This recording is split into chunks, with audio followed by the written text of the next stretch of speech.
അനുപമേ, ഈ ഷർട്ട് ധരിച്ച് ക്ഷേത്രങ്ങളിൽ പ്രവേശിക്കുന്നതുമായി ബന്ധപ്പെട്ടുള്ള വിവാദങ്ങൾ കുറച്ച് ദിവസങ്ങളായി സമൂഹ മാധ്യമങ്ങളിലൊക്കെ നിറഞ്ഞു നിൽക്കുകയാണ്. ഇതിന് ഒരു മറുപടി എന്നോണം NSSന്റെ ജനറൽ സെക്രട്ടറി സംസാരിക്കുന്നു. വീണ്ടും മുഖ്യമന്ത്രി സംസാരിച്ചതിനെതിരെ ഒരുപാട് പേർ രംഗത്ത് വരുന്നു. വലിയ വിഷയങ്ങളായി. ഇപ്പോൾ ന്യൂസ് 18 നൽകിയ ഒരു അഭിമുഖത്തിൽ സ്വാമി സച്ചിദാനന്ദൻ ഉന്നയിച്ച ചില വിഷയങ്ങളാണ് വീണ്ടും ചർച്ചയാകുന്നത്. അദ്ദേഹം ആദ്യമായി പറഞ്ഞു വെച്ച കാര്യം എന്ന് പറയുന്നത് ശ്രീ പത്മനാഭസ്വാമി ക്ഷേത്രം. നമ്മൾ എല്ലാവരും മേ ബി പോയിട്ടുണ്ടാവുന്ന ഒരു അമ്പലമാണ് തിരുവനന്തപുരത്തുള്ള ശ്രീ പത്മനാഭസ്വാമി ക്ഷേത്രം. അവിടെ പോകുമ്പോൾ ഈ ചുരിദാർ ഇട്ട് പോയി കഴിഞ്ഞാൽ, നമ്മൾ പെൺകുട്ടികളൊക്കെ ചുരിദാർ ഇട്ട് പോയി കഴിഞ്ഞാൽ അവിടെ എന്ത് തരും വെച്ചാൽ ഒരു മുണ്ട് തരും. നമ്മൾ പൈസ കൊടുത്തിട്ടൊരു മുണ്ട് വാങ്ങണം. എന്നിട്ട് നമ്മൾ ആ മുണ്ട് ഇതിന്റെ മുകളിൽ ചുറ്റിയിട്ട് വേണം ഉള്ളിലേക്ക് പോകാൻ. കാരണം പാന്റ് ധരിച്ച് അല്ലെങ്കിൽ ചുരിദാർ ധരിച്ച് ആ അമ്പലങ്ങളിലേക്ക് പ്രവേശനമില്ല, അല്ലെങ്കിൽ ഈ പത്മനാഭസ്വാമി ക്ഷേത്രത്തിലേക്ക് പ്രവേശനമില്ല. അപ്പൊ അദ്ദേഹം പറയുന്നത്, സച്ചിദാനന്ദ സ്വാമികൾ പറയുന്നത് അതൊരു അന്ധവിശ്വാസമാണ്, അതിന്റെ ആവശ്യകത ഇല്ല എന്നാണ് സച്ചിദാനന്ദ സ്വാമി പറഞ്ഞു വെക്കുന്നത്. രണ്ടാമത്തെ വിഷയം അദ്ദേഹം സംസാരിച്ചിരിക്കുന്നത് ശബരിമലയുമായി ബന്ധപ്പെട്ടിട്ടാണ്. ശബരിമലയുമായി ബന്ധപ്പെട്ടിട്ട് അദ്ദേഹം പറയുന്നത് ശിവഗിരി മഠത്തിന്റെ ഒരു നിലപാടായിരുന്നു സ്ത്രീകളെ പ്രവേശിപ്പിക്കണം. കാരണം 12 രാജകൊട്ടാരത്തിൽ ഉൾപ്പെടെയുള്ള ഒരുപാട് സ്ത്രീകൾ ഈ പറയുന്ന വയസ്സിനല്ലാത്ത അല്ലെങ്കിൽ കൃത്യമായി എന്താ പറയുക യൗവനത്തിലുള്ള ഒരുപാട് സ്ത്രീകൾ അവിടെ ഓൾറെഡി പോയിട്ടുണ്ട്. പിന്നെ എന്തുകൊണ്ട് പൊതുജനങ്ങളിൽ നിന്ന് അത് മാറ്റിവെക്കുന്നു? ഇനി വേണമെങ്കിൽ സ്ത്രീകൾക്ക് വേണ്ടി ഒരു പ്രത്യേക ടൈം വെക്കട്ടെ, കാരണം അത്രയും തിരക്കുള്ള സ്ഥലങ്ങളാണ്. അതുകൊണ്ട് മാത്രം സ്ത്രീകൾക്ക് ഒരു പ്രത്യേക ടൈമെങ്കിലും അലോക്കേറ്റ് ചെയ്ത് സ്ത്രീകളെ ശബരിമലയിൽ കയറ്റണം. ഇത് രണ്ടുമാണ് ശിവഗിരി മഠത്തിന്റെ പ്രതിനിധി കൂടിയായ സച്ചിദാനന്ദ സ്വാമികൾ പറഞ്ഞിരിക്കുന്നത്. എങ്ങനെയാണ് ഈ രണ്ട് നിലപാടുകളെ കാണുന്നത്?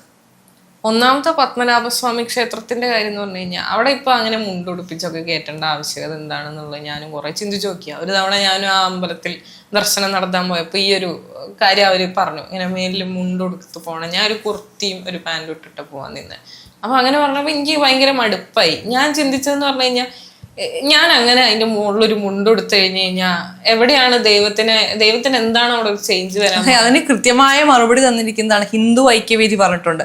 അദ്ദേഹം ചോദിക്കുന്നത്, ഈ ചുരിദാറിന്റെ മുകളിൽ മുണ്ടെടുത്ത് നിങ്ങൾ ആരെയാണ് പറ്റിക്കുന്നത്? പത്മനാഭസ്വാമിയെ നിങ്ങൾ പറ്റിക്കുകയാണോ? അതിലെവിടെയാണ് ഒരു ലോജിക്ക് എവിടെയാണുള്ളത്? പാന്റ് ഇട്ട് കഴിഞ്ഞാലും അതിന്റെ മുകളിൽ മുണ്ടെടുത്താലും എന്താണ് വ്യത്യാസമുള്ളത്? അല്ലെ, എന്നെ ഈ തുണിയില്ലാത്ത രൂപത്തിൽ സൃഷ്ടിച്ച ദൈവത്തിന് ഇതിന്റെ മുകളിൽ കുറെ തുണി ഉടുപ്പിച്ച ഞാൻ സൃഷ്ടിച്ച അനുഭവം ഇങ്ങനെയല്ല എന്ന് കരുതി പുള്ളി പറ്റിക്കപ്പെട്ട് എന്നെ കയറ്റുന്നു. എന്താണ് അതിന്റെ പിന്നിലെ ധാരണ? അത് വളരെ വാലിഡ് ആയ കുറച്ച് പോയിന്റുകളാണ് ഇവർ മുന്നോട്ട് വെച്ചിരിക്കുന്നത്. കാരണം ചില അമ്പലങ്ങളിൽ അവർ പറയുന്നു പാന്റ് ഇട്ട് അതിന് ഉള്ളിലേക്ക് കയറാൻ പറ്റില്ല. അതിനിപ്പോ നമ്മൾ ചുരിദാർ ഇട്ട് അതിന്റെ മുകളിൽ പാന്റ് ഇട്ട് ചെന്നാലും നമ്മൾ അതിനുള്ളിലേക്ക്, ചുരിദാർ ഇട്ട് അതിന് മുകളിൽ മുണ്ട് ചുറ്റി ചെന്നാലും അവർ നമ്മൾ അതിനുള്ളിലേക്ക് കയറ്റാറില്ല. പക്ഷേ അത് ഓക്കെ, അത് ആ അമ്പലത്തിന്റെ തീരുമാനമായിട്ടെങ്കിലും ഞാൻ അതിനെ മാറ്റിവെക്കാം. പക്ഷെ ഇവര് എന്തുകൊണ്ടാണ് ഇതിന്റെ മുകളിൽ, അതൊരു ബിസിനസ് ഡീൽ ആയിട്ടാണ് എനിക്ക് പലപ്പോഴും തോന്നിയിട്ടുള്ളത്. കാരണം നമ്മൾ പത്മനാഭസ്വാമി ക്ഷേത്രത്തിന്റെ ഉള്ളിലേക്ക് കടന്നു പോകുമ്പോൾ നടവഴിയിൽ മൊത്തം നമുക്ക് കാണാം ഒരുപാട് പേർ മുണ്ട് വിൽക്കാൻ ഇരിക്കുന്നവരുണ്ട്. ഈ ക്ഷേത്രത്തിന്റെ ഭാഗമായിട്ടുള്ളവരുണ്ട്, വഴിയരികിൽ ഇരിക്കുന്നവരുണ്ട്, ഇത് മുണ്ട് വാടകയ്ക്ക് കൊടുക്കുന്നവരുണ്ട്. അവിടെ ഒരു സാധാ ഒരു ഒറ്റമുണ്ടിന് ഒരു 100 രൂപയോളമാണ് അവർ വാങ്ങുന്നത്. എന്നുവെച്ചാൽ അത്രക്ക് ഒരു ക്വാളിറ്റിയും ഇല്ലാത്ത വളരെ ട്രാൻസ്പെറന്റ് ആയിട്ടുള്ള മുണ്ടുകളാണ്. അതിനെ നമ്മൾ ദൈവത്തിനെ പറ്റിക്കാൻ എന്നാണ്, ഞാൻ മുണ്ടെടുത്തിട്ടുണ്ട് കേട്ടോ ഇന്ന് ദൈവത്തിനോട് പറയാൻ രീതിയിൽ നമ്മൾ എന്താ പറയുക കാട്ടിക്കൂട്ടലിന്റെ ഭാഗമായി ഇപ്പൊ നമ്മൾ ചുരിദാർ ഇട്ട് പോവുകയോ ഇനി ജീൻസ് ഇട്ട് പോയാൽ അവർക്ക് കുഴപ്പമില്ല. പക്ഷെ അതിന് മുകളില് ഈ തുണ്ടല്ല മുണ്ട് ചുറ്റണം എന്നുള്ളതാണ്. അപ്പൊ അവിടെ അദ്ദേഹം ചോദിക്കുന്ന ചോദ്യം വളരെ പ്രസക്തമാണ്. ഹിന്ദു ഐക്യവേദിയുടെ ഇത് ആരെയാണ് പറ്റിക്കുന്നത്? എന്താണെന്നറിയാം, അതൊരു ബിസിനസ് ആക്കാൻ ആളുകൾക്ക് ഏറ്റവും കൂടുതൽ പ്രചോദനം വരുന്നതെന്ന് പറഞ്ഞു കഴിഞ്ഞാൽ എല്ലാ കൊച്ചു അമ്പലങ്ങൾ പോലെയോ അങ്ങനെയല്ല, അതൊരു ഭയങ്കര ഫേമസ് ആയ ഭയങ്കര പോപ്പുലറായ ഒരു അമ്പലമായിട്ട് നിലകൊള്ളുന്നതാണ് പത്മനാഭസ്വാമി ക്ഷേത്രം. അപ്പൊ ഒരുപാട് ആളുകൾ അവിടെ ദർശനം നടത്തണമെന്ന് ഭയങ്കരമായി ആഗ്രഹിച്ചൊക്കെ പോകുന്ന ആളുകളുണ്ട്, അല്ലെങ്കിൽ ഭയങ്കര നേർച്ചയൊക്കെ കരുതിയിട്ട് പോകുന്നവര്. അപ്പം ചിലർക്ക് ഇത് അറിയുണ്ടാവില്ലിരിക്കാം അവിടെ അങ്ങനെ ഒരു ആചാരം ഉണ്ട്, അല്ലെങ്കിൽ അങ്ങനെ ഒരു സാധനം നിലനിൽക്കുന്നുണ്ട് എന്നറിയാതെ അവിടെ എത്തിപ്പെട്ട് ഇത്രയും ദൂരം ട്രാവൽ ചെയ്ത് തിരുവനന്തപുരത്ത് എത്തി അമ്പലത്തിന്റെ മുന്നിൽ നടയിലെത്തിയിട്ട് ഇനിയിപ്പോ ഈ ഇട്ട ഡ്രസ്സിന്റെ പേരിൽ അതിൽ കയറാൻ പറ്റിയില്ലെങ്കിലോ എന്തെങ്കിലും ആവട്ടെ എന്ന് വിചാരിച്ചിട്ട് അവരെത്രയാണോ ആ മുണ്ടിന് ചാർജ് ചെയ്യുന്ന പ്രൈസ്, എന്തെങ്കിലും ആവട്ടെ എന്ന് കരുതി ആ പൈസ കൊടുത്ത് അവരത് ഉടുത്ത് കയറുവാണ്. അത് പക്ഷെ ഒരു എന്താ പറയാ സാമാന്യ ലോജിക്കിൽ ചിന്തിക്കുന്ന ഒരു മനുഷ്യന് തിരിച്ചറിയേണ്ട ഒരു കാര്യമാണ്. ഞാൻ ആരെയാണ് ഇവിടെ പറ്റിക്കുന്നത്? ഞാൻ ഈ മുണ്ടെടുത്തോണ്ട് നമ്മളെ തന്നെയാണ് പറ്റിച്ചുകൊണ്ടിരിക്കുന്നത് അല്ലേ? നമ്മളെല്ലാവരും ഈ എന്താ പറയാ ഇപ്പൊ നേരത്തെ നാഗസന്യാസിമാരെ പറ്റി സംസാരിച്ച പോലെ അവരെന്തുകൊണ്ടാണ് വസ്ത്രം വേണ്ട എന്ന് തീരുമാനിച്ചത്? അവരവരുടെ ആ ഒരു വിശ്വാസത്തിൽ പൂർണ്ണമായും അർപ്പിക്കുന്നു, അവരെ മൊത്തത്തിൽ അർപ്പിക്കുന്നു, ശാരീരികമായിട്ടാണെങ്കിലും മാനസികമായിട്ടാണെങ്കിലും. അതേപോലെ തന്നെ നമ്മളെ ഈ ഡ്രസ്സൊക്കെ ഇടിച്ച് കോട്ടും സ്യൂട്ടും അണിയിച്ചാണോ ദൈവം അമ്മയുടെ വയറ്റിലേക്കാണെങ്കിലും അല്ലെങ്കിൽ നമ്മളെ സൃഷ്ടിക്കുന്നത് അങ്ങനെയാണോ? അല്ല, നമ്മളെ ഒന്നുമില്ലാത്ത രീതിയിൽ, അതായത് മണ്ണിൽ നിന്ന് വന്ന് മണ്ണിലേക്ക് പോകും എന്നുള്ള കൺസെപ്റ്റിൽ സൃഷ്ടിക്കുകയാണ്. അപ്പൊ പിന്നെ നമ്മൾ ആരെയാണ് ആ ക്രിയേറ്റ് ചെയ്ത ക്രിയേറ്ററിനെ വിശ്വാസപ്രകാരം അങ്ങനെ വിശ്വസിക്കുന്നവരോടാണ് എനിക്ക് ചോദിക്കാനുള്ളത്. അങ്ങനെ നമ്മളെ ക്രിയേറ്റ് ചെയ്ത നമ്മളെ ക്രിയേറ്ററിനെയാണോ നമ്മൾ പറ്റിക്കുന്നത്? ഞാൻ മുണ്ടെടുത്ത് കഴിഞ്ഞു കഴിഞ്ഞാൽ എങ്ങനെയാണ് അവിടെ ദൈവം കൺവിൻസ്ഡ് ആവുന്നത്? അല്ലെ ദൈവം എങ്ങനെയാണ് മണ്ടനാണോ ദൈവം അടിയിലുള്ള പാന്റ് കാണാതിരിക്കാൻ? അതും ഈ പറയുന്ന മുണ്ടുകൾ എന്ന് പറയുന്നത് കൃത്യമായി ഉള്ളിലുള്ള ഡ്രസ്സുകൾ മറയ്ക്കുന്നതോ അല്ലെങ്കിൽ ഉള്ളിലുള്ള പാന്റ് ഊരിയിട്ട് മുണ്ടെടുക്കണം എന്നതല്ലോ പറയുന്നത്. നമ്മൾ ഈ അമ്പലങ്ങളിൽ എവിടെയാണെങ്കിലും, അമ്പലം എന്നുള്ളതിനപ്പുറത്തേക്ക് ഏത് സ്ഥാപനമായാലും ഏത് സ്ഥലമായാലും അവിടെ മോഡസ്റ്റ് ആയിട്ടുള്ള വസ്ത്രം ധരിക്കുക എന്ന ഒരാശയം വേണമെങ്കിൽ നമുക്ക് മുന്നോട്ട് വെക്കാം. നമ്മൾ ചില കമ്പനികള് MNC പോലത്തെ കമ്പനികൾക്ക് കൃത്യമായ ഡ്രസ് കോഡുകളുണ്ട്. ഇന്ന തരത്തിലുള്ള ഡ്രസ്സുകളെ ഇടാൻ പാടുള്ളൂ, അതാണ് കമ്പനിയുടെ ഡ്രസ് കോഡാണ്.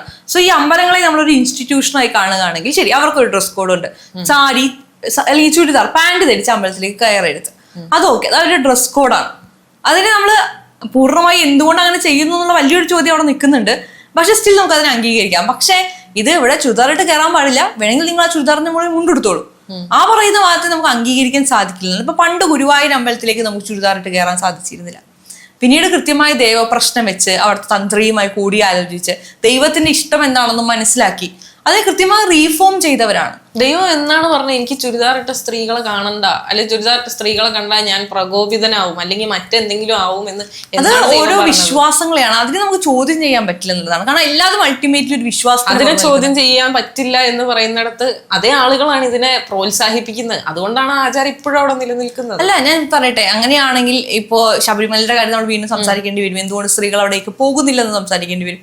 അത് അൾട്ടിമേറ്റ്ലി ഒരുപാട് പേരുടെ വിശ്വാസത്തെ ഹനിക്കുന്നതാണ്. അല്ലെങ്കിൽ ഒരു മതത്തിന്റെ പരമായ വിശ്വാസം പ്രാക്ടീസ് ചെയ്യാനുള്ള അധികാരങ്ങൾ നമ്മുടെ ഇന്ത്യൻ ഭരണഘടന എല്ലാ മനുഷ്യർക്കും കൊടുക്കുന്നുണ്ട്. സോ അതുകൊണ്ട് അതിനെ നമുക്ക് എതിർക്കാൻ പറ്റില്ല. നമുക്ക് നമ്മുടെ ഒപ്പീനിയൻസ് പറഞ്ഞു വെക്കാൻ സാധിക്കും. അതങ്ങനെ ഇത് അങ്ങനെ ആയാൽ നന്നായിരുന്നു എന്ന് നമുക്ക് പറഞ്ഞു വെക്കാൻ സാധിക്കും. പക്ഷെ അൾട്ടിമേറ്റ്ലി അതിന് തീരുമാനം എടുക്കേണ്ടത് ആ അമ്പലത്തിന്റെ അതോറിറ്റിയാണ്. മനസ്സിലായി? ഇപ്പോ ശബരിമലയിലേക്കല്ല, ഇപ്പൊ ഗുരുവായൂർ അമ്പലത്തിലേക്ക് ചുരിദാറിട്ട് കയറാൻ പാടില്ല എന്നുള്ള നിയമം മാറ്റിയത് ആ അമ്പലമാണ്. ഗുരുവായൂർ അമ്പലമാണ് അത് മാറ്റിയത്. അവരുടെ വിശ്വാസം അനുസരിച്ചിട്ട് ദൈവപ്രശ്നത്തിൽ കാണുന്നത് ശരിയാണ് എന്നുള്ളതാണ്.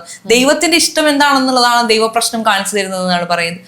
അത്തരത്തിൽ ദൈവപ്രശ്നം വെച്ച് അല്ലെങ്കിൽ അവിടുത്തെ തന്ത്രി കുടുംബങ്ങളുമായി ചേർന്ന് ആലോചിച്ച് കൃത്യമായി അതിന് ചരിത്രങ്ങൾ നോക്കി അവരെടുത്ത തീരുമാനം, ഓക്കെ ഇനി ചുരിദാർ ഇട്ടിട്ട് ഇവിടെ സ്ത്രീകൾ കയറിയാൽ കുഴപ്പമില്ല, ആ നിയമം ഇനി മുതൽ വേണ്ട. അങ്ങനത്തെ അവരായി ഡിസിഷൻ എടുത്തത് വരുമ്പോ അത് ഈസിയാണ്, അത് നല്ല മാറ്റങ്ങളാണ് അല്ലെ. അവിടെ നമ്മൾ ആരുടെയും വിശ്വാസത്തെ ഹനിക്കുന്നില്ല, ആരും അതിൽ ഒഫൻഡഡ് ആവുന്നില്ല. ആരെങ്കിലും ഒഫൻഡഡ് ആവുന്നുണ്ട്? ഒരു മതത്തിൽ ഈ ഗുരുവായൂരപ്പന്റെ ഭക്തർ ഒഫൻഡഡ് അല്ല, ഈ ചുരിദാർ ഇട്ട് കയറണമെന്ന് ആഗ്രഹമുള്ളവരും ഒഫൻഡഡ് അല്ല.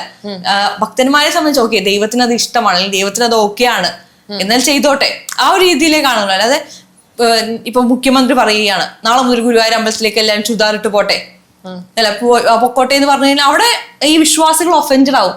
തങ്ങളുടെ വിശ്വാസത്തിന്റെ പുറത്ത് സർക്കാർ കയറി അല്ലെങ്കിൽ മറ്റുള്ളവർ കയറി എന്നുള്ള രീതിയിൽ ഒഫൻഡഡ് ആവും.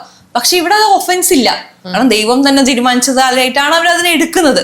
അപ്പോൾ അത്തരത്തിലുള്ള ആചാരങ്ങളുണ്ട്. ആ ആചാരങ്ങളെ സംരക്ഷിച്ചുകൊണ്ട് വന്നു കഴിഞ്ഞാൽ നമുക്ക് ഇത്തരത്തിലുള്ള റീഫോമുകൾ കൊണ്ടുവരാൻ. കാരണം ഏറ്റവും കൂടുതൽ റീഫോംസ് നടന്നിട്ടുള്ള ഒരു മതമാണ് ഹിന്ദുത്വം എന്ന് പറയുന്നത്, അല്ലെങ്കിൽ ഹിന്ദുയിസം എന്ന് പറയുന്നത്. പണ്ട് കാലത്ത് ഈ താഴ്ന്ന ജാതിയിൽപ്പെട്ടവർ എന്ന് പറയുന്നവരെയൊന്നും അമ്പലത്തിൽ കയറ്റാത്തൊരു ആചാരങ്ങൾ ഉണ്ടായിരുന്നു. അതിനെയൊക്കെ പാടെ മുറിച്ചു കളഞ്ഞ ചരിത്രം നമ്മുടെ കേരളത്തിനുണ്ട്. അല്ലെങ്കിൽ എല്ലാവർക്കും ഒരുപോലെ അമ്പലങ്ങളിലേക്ക് കയറാൻ പറ്റുന്ന അല്ലെങ്കിൽ അത്തരത്തിലുള്ള ആചാരങ്ങൾ ഒരുപാടെണ്ണം നമ്മൾ മാറ്റിയിട്ടുണ്ട്. അങ്ങനെ അതിന്റെ ചരിത്രങ്ങൾ നമ്മുടെ കയ്യിലുള്ളതാണ്. സോ അത്തരത്തിലുള്ള റീഫോമുകൾ ഇനിയും വരണം. അതിനെ ഒരു ബിസിനസിന്റെ പുറത്ത് അല്ലെങ്കിൽ അതൊരു വിശ്വാസങ്ങളെ ഒരു ബിസിനസ് ആക്കി മാറ്റാതെ നോക്കണം എന്നുള്ളതാണ്.